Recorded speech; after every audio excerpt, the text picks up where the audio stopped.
It's a great day in SimWorld, everybody. Good morning and welcome to SimWorld Today. I'm B-Ron, and joining me this morning is Rick Blaze on a Friday. Good to have you here, man. CB Run, CB Ran. I just came up with that. Channeling his inner Dr. Seuss this morning. Well, look, we had a crazy night of SimWorld U action, and that's what this whole show is going to be about this morning. All SimWorld U. Oops, all SimWorld U berries this morning. Let's go ahead and let's jump right into it. Number one, Kentucky goes down. Rick, you were on the call for that one with Elava, and they played against Louisville and ended up falling in that one 71-64. Pooh Lewis led the way for the Cardinals in that one, 19 points, 5 rebounds. He didn't shoot great from the field though. 9 of 25, but that didn't matter too much because they were able to get help from other guys. Especially Kadarius Loftus, he played really big in their win last night. Kentucky had multiple chances down the stretch to win this game. Glory Tate had a couple of chances to win the game. I know Johnson went out for a little bit with an injury concern. I guess it ended up being nothing. But man, what did you see in that game that you were on a call for that led to this loss, in your opinion? Well, first of all, it was a rivalry game in the same state with Louisville versus Kentucky. And you have to know that in those types of games, in those settings, all bets are off on your standings. Your standings don't mean crap. Your rating don't mean crap. Where you rank in the SWBA, none of that means crap in those rivalry games. Louisville came out to play. Kentucky came out to play too. It was a very hard-fought game. Defense was on display with both teams on yesterday. So I want to give for Louisville. I want to give a shout out to Graham, who played really, really well for that team and held it down as the big on that side. Jamison Johnson went out for a moment. He had an ankle issue, but he did return. But it was just a great game, and Louisville stole the momentum and down the stretch they didn't release it. They didn't relieve the momentum. Kentucky had opportunities to come back, and they just couldn't. They couldn't hit the shots when they needed to make the shots. Jamison Johnson was in and out the game in pivotal points. It was just a great win by the Louisville Cardinals, and a great win by the fans of the Louisville Cardinals. And this is the type of win, I said it yesterday on the call with Elava, that can propel your season to a totally different direction. If you're Louisville now, this is a great and fantastic win. So congratulations to them, and congratulations to Skinny. Hopefully he's not arrested by the time he can actually hear the show. Hopefully he did not get arrested last night for doing something unlawful. Yeah, because it really was a crazy game, Rick. And I was rooting for Kentucky because I wanted to see how long that streak was going to continue. And if anything, I thought it was going to continue for at least another game or two. I think they play UCLA soon, or another one of those top ranked teams soon. So that would have been where I thought their win would have come to an end, and not against a Louisville in a rivalry game. And on your home floor, no less. Too. That's the game where I feel like you have to win that one on your home floor as the number one team in the nation. Yeah, unfortunately, the Kentucky streak ended, but Skinny's streak started on last night. So one streak ended while another one started. I'm sure his didn't end well either, though. I'm positive of that. Yeah, I'm sure his doesn't either. Well, look, there was another big game on SimWorld, for SimWorld U last night, and that one was in the form of Michigan and Kentucky at Michigan, Alabama. Sorry, and Michigan, they fought back in that game late, rallied, took the lead, but Alabama and DeJuan Epps had a big rebound at the end of it, put it right back up like me and Master always talk about, and they end up holding on to win that one 78-77. The number 3 team in the nation survives for another game. The late rally from the Wolverines. This was so fun, and this was the one I was on the call for with me and Maestro, as mentioned. This was so fun, Rick.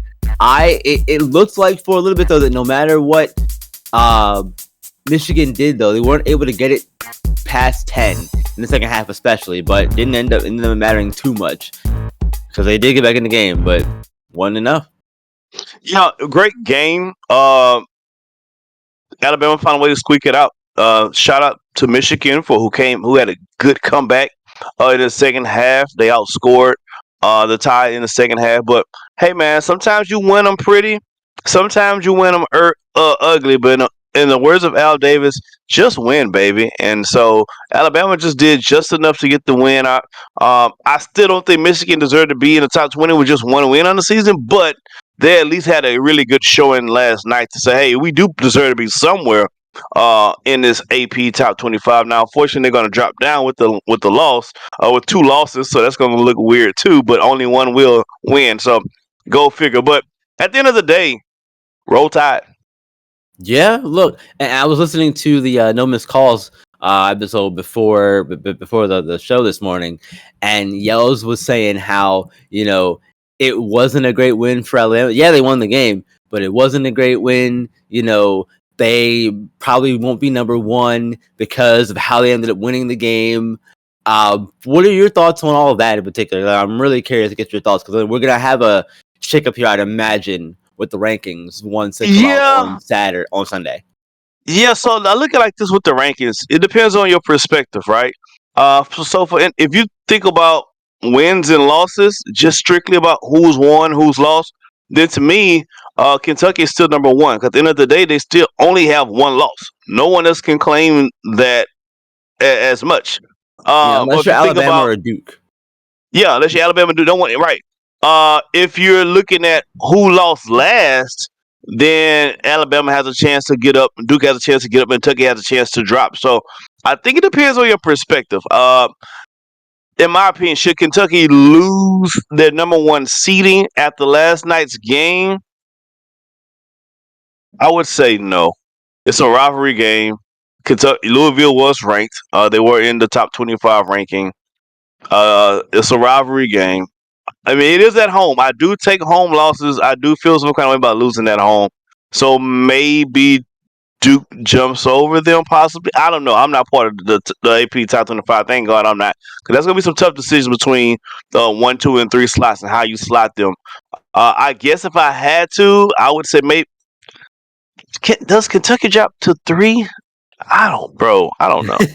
It's hard, I don't right? know. It's a It's hard tough. decision. It depends on your perspective, right? But if we just talking wins and losses, maybe Kentucky drops to 2, slots to 2, Duke goes up to number 1, and maybe Alabama stands at 3. But Alabama fans have the reason to say they should be number 1 and number 2 as well. So, be wrong. I say all that to say, I don't know. I said all It that to say is. I don't know.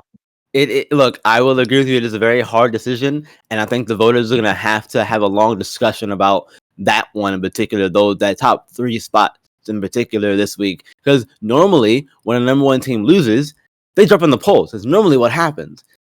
I haven't seen a case of a team losing at number one and then not dropping in the next week's rankings. So if they don't drop, it's going to feel a little weird to me personally. But I can understand it because of the reasons that we've listed. But at the same time, again, you talk about win quality, loss quality, home loss, away loss, all those things go into play when you're talking about these. And these are different from power rankings, I feel like. So we'll see. It's going to be an interesting discussion once we get to that point in time, though, for sure. At the end of the day, someone's going to be unhappy. That point we know for sure. Yeah, exactly. No doubt about it. Well, look, there was another top 10 team in action last night. It was Mississippi State. They're number 7 team in the nation. They're 8-3 on the season. And because of their blowout win against Penn State last night, 82-63, they are looking really, really good, man. And in my opinion, this team kind of came out of nowhere. I was not expecting this from the Bulldogs this season, but here they are, number 7, 8-3 now. And they look like a complete well-oiled machine, complete team win too. They did everything right. They had 1, 2, 3, 4, 5 players in double figures. 4 of those were there for starters, Rick. This Mississippi State team is really, really good. But just how good are they? I On think a scale of 1 to 10. on a scale of 1 to 10, I think they're a 7. And I say that because, first of all, they're a really good team. They play really well. They're a nasty team. They are a nasty capital N, capital A, capital S, capital T, capital Y. Nasty. It's going to be nasty on the court. They're going to get at you offensively, defensively. They don't have a premier star, so to speak, on the offensive side of the ball, but they do everything as a team. Which is why I give them a 7 out of 10. They are real players in SEC on the court, but are they making a real run in Hoops area? I'm not sure about that for the reasons I mentioned. They don't really have a number one guy, a de facto number one option when you need one, but they do have almost 4 players on the team averaging double digits per game. So they get it done as a team for sure. And they are a serious force to be reckoned with this season. How far can they go? Remains to be seen though.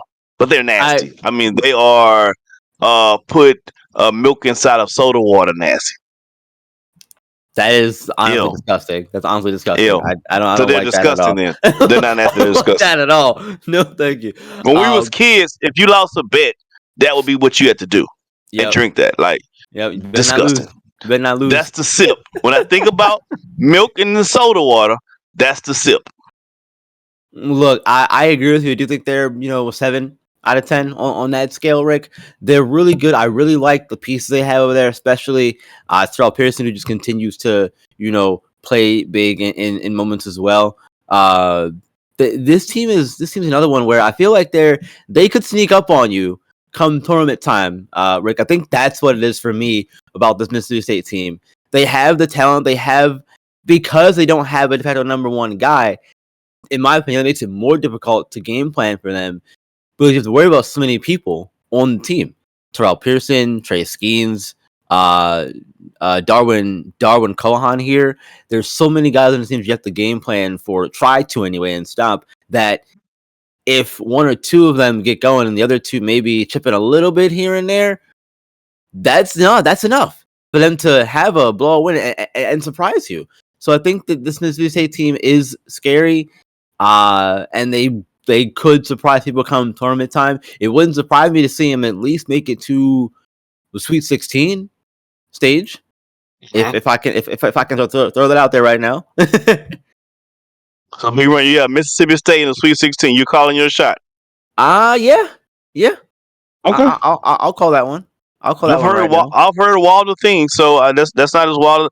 Those boys, like, they are nasty, like I said. So if you come in, you try to come be pretty boy George on the court with Mississippi State, you're in for a rude awakening, baby, because they coming in hard and nasty.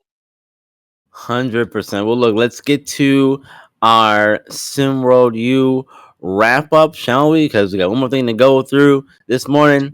Let's get into it. Let's start with the first game here in our wrap up. And this one was another one where it was a really good one, and Florida ended up falling.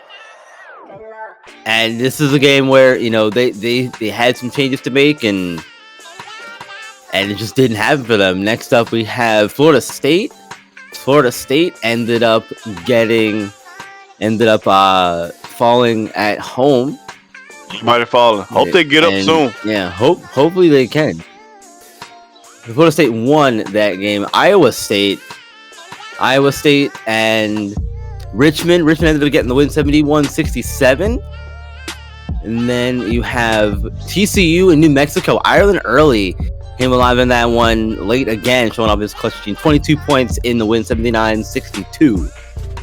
Creighton and Texas A&M. Ethan Letterman did all he could. 25 points, career day from 3, 5 for 5, but it didn't matter. Texas A&M win 71-63. And then the last game of the night, Indiana, at their 3rd win on the season, Mackenzie Mbaco, again, play all 40 minutes. 29 points in the 74-65 win over the Gales of St. Mary's. That's the Mbaco I've been waiting to see. When they talk about Mbaco, that's the guy that I imagine that's playing what I saw last night. This other guy was an imposter, so I don't know if the real Mbaca's here or the imposters here of the real Mbaca's visiting. I have no idea, but we'll find out soon if the real Mbaca, would he please stand up? Yeah, doppelganger Mackenzie. Well, look, we will see you guys back here on Monday. Rick will be here with me on Monday again. Thank you for joining me, Rick. As always, let's see you back here with me on Monday. And remember, you guys, do all the things you usually do. Like the video, subscribe to the channel so you can know when all of our shows, games, streams, all that stuff go live for you here on SimWorld TV. No games on TV tonight and the weekend. No basketball throughout the weekend. Monday, though, we'll be back for more. We'll see you then. And SimWorld is the only place where you can see the game, be the game. We'll see you on Monday. Can you?